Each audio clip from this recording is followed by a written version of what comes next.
Ottawa, baby. How good was Ottawa? Oh, man. I was so psyched. I was so good. Oh, man. Where do we start? Wait, first I want to say this. People are shitting on the Macdonald friggin' Wonderboy fight. You listen, if you're shitting on that fight, fucking stop. Stop watching fights. Go watch something else, you fucking weirdos. If you didn't like that fight, there's something fucking mentally wrong with you, and you don't know a fucking thing about fighting. Oh, they shit. I didn't hear anything about. Oh my God! You were just shitting. It was boring. Wonderboy is boring. Everything else, you are a fucking moron. Take your money and go fucking go. I don't even know where to tell you to take your money and go spend it. Yeah. You're a fucking idiot. Let me tell you something. Thompson, Wonderboy, he freaking. I'm obsessed with saying. Jimmy before was saying they said Wonderboy 10,000 times. Now even when I say Thompson, I'm obsessed. I have to say Wonderboy. I'll only say Thompson. However, that fight was tremendous. I'm going to tell you this about Wonderboy that blows me away. So this guy comes in from straight karate, right? And is fucking incredibly talented. At karate, right? The things that this guy can do with his hands and feet are unbelievable. Now, to come in and start working with Chris Weidman on your wrestling, you know, there's some guys that'll come in and their wrestling will be decent. You didn't wrestle in fucking high school or college or any of that shit. You weren't in Division I. Yet you come in and stop the shot on Division I wrestlers like Hendricks, and then you come in and Rory Macdonald can't take you down. And he had a deep single at one point. Are you fucking kidding me? How could you not appreciate the talent level that this kid has and the fact that he was able to transition and become that good of a wrestler? I mean, we already know that he's like such a great counter puncher, and then when Rory was trying to get it dirty and he get a hold of him and he was blasting him in that clinch. Yes. When it got time to get nasty, he showed he's not just a pretty boy. He was getting nasty and exactly. Man, and then, each round. Then at the end, how about at the end when Rory knows he's going to lose this fight, right? So he comes in with just that cross arm for George Foreman style and just starts trying to trade with him. And Wonderboy is just fucking tagging him from every angle, stays in the pocket, then spins off to the side. It just masterful. It was unbelievable. If you can't appreciate that fight, the durability and the toughness of Rory Macdonald coming in, and what a lot of people don't realize is his nose was so busted up. After that Robbie Lawler fight, like he was seriously busted up after that fight, had to have surgery. Then when he started sparring again, his nose got damaged again and had to go in and have the fucking surgery again. In the 5th round, he doesn't give a shit. He knows he has to come right in and try to hunt him down and to try to hit him with big shots and finish him. Props to Rory as a fucking dog and a warrior, an unbelievable talent level of Wonderboy. No, I get chills just thinking about it. I was so into each round. I'm a little biased. I mean, Wonderboy, when he comes out with Chris, he's down at my place, so I see him sparring a lot. He's just a great guy.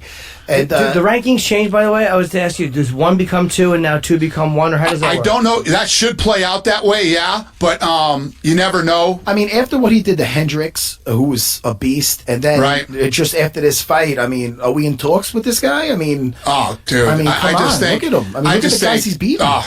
Ridiculous, man. The kid gets better with every fight, and obviously with his wrestling, for people who know what the fuck they're talking about, you know, for his wrestling to be at that level now, where he doesn't even, you know, he's got to.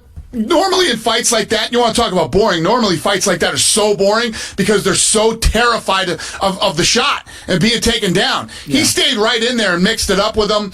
There was one time where Rory had such a deep single leg on him. I don't know how he stood up from that. Just a testament to how talented the kid is and how good he's become at defending the takedown. You sound like you're sorry, Matt. You sound like you're responding like somebody said something about that fight that really annoyed you, because you seem like you're almost responding to some shitty criticism that shouldn't have been made. That was me. No. I mean, somebody said this. You said, if you think this fight's boring, did somebody say actually that was a boring fight? Oh my God, there were dorks all over the internet talking about that fight. I can't even smash you enough. What a clown you are if you thought that fight sucked. These people sometimes just expect these guys to run out, you know what I mean, and just start, you know, it's a 5-round fight. Sure. There's a lot on the line for this fight. 2 incredibly talented guys and an absolute chess match of a fight. And you heard that awesome. And you heard that right after in the post-fight octagon speech with interview with Wonderboy when he was just saying that, look, I knew from the second he had his stance and the guy wasn't rushing in on it, he knew exactly that this is going to be a chess match. This is going to be very strategic.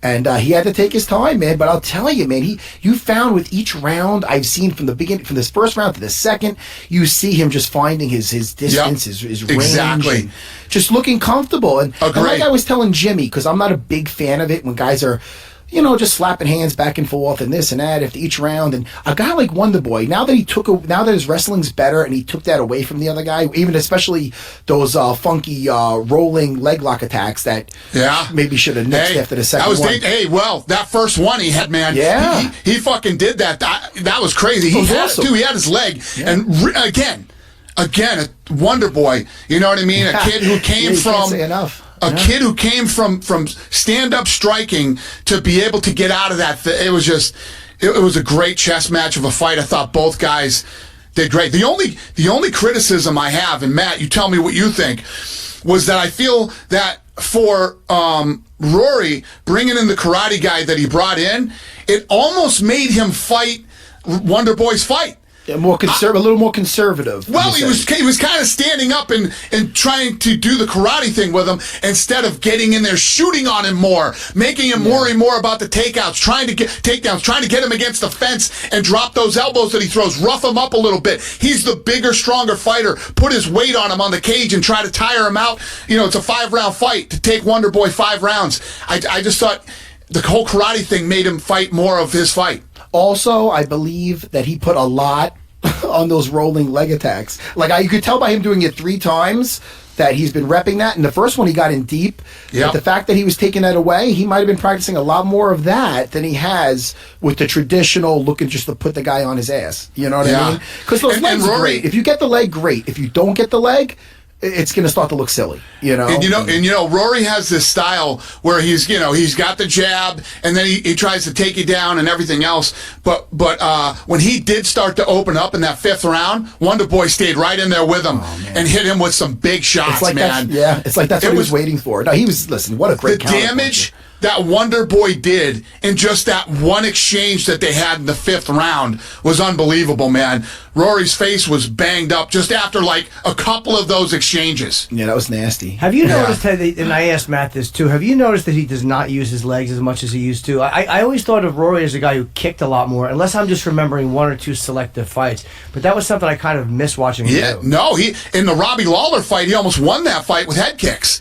He hit Robbie with some big head kicks, and then once he landed it, he kept landing it over and over again, and it looked like he was going to knock Robbie out. And then Robbie came back and started. I mean, head kicks. You're dead on. Head kicks are what made that fight damn close and so exciting. I'm thinking that he's so concerned with the arsenal that Wonderboy has standing up that he was afraid to put that out there to get countered. I think that's why he was being a little bit more conservative. I was surprised he didn't rely more on his wrestling, the clinch 100%. Up against the fence, and didn't try to really make it a dog fight. You know what I mean? Yeah. Because in the 5th round, he knew he had to go out there and try to knock him out, but he should have made that more of a dogfight early, because Wonderboy's never been 5 rounds. No, it's true. But Wonderboy, again, he's so used to that pace of that fight. Did you see him after the fight? Did he look winded to you? I feel he could fight that fight again because he's so used to how many rounds that guy got clocked sparring from when he began karate how many years ago when he was a kid. It's true. So I mean, that guy could fight a fight like that all day. You know what the other thing is, Matt? He's 33 years old. You know what I mean? Imagine if this kid had that type of wrestling skill when he was 26. Yeah. Jesus. Well, he's got it now. Well, and you guys hang out a lot, and you know Matt pretty well. So I imagine you've seen Matt in his underpants. Am I correct? I see where we're going with this. No, Dana actually knows. Not that this is going to sound weird. Dana knows. I've been going commando, Dana, for I don't know. It's for how long? I mean, maybe it was when I moved out, like when I was living by myself, like at 23, I was had to do my own laundry, and I didn't feel like doing the underwears. I would just, and it's so much more comfortable. I was just free balling for so long. I go commando, and that's up until recently, buddy. Where Jimmy, the fuck is this interview going right now?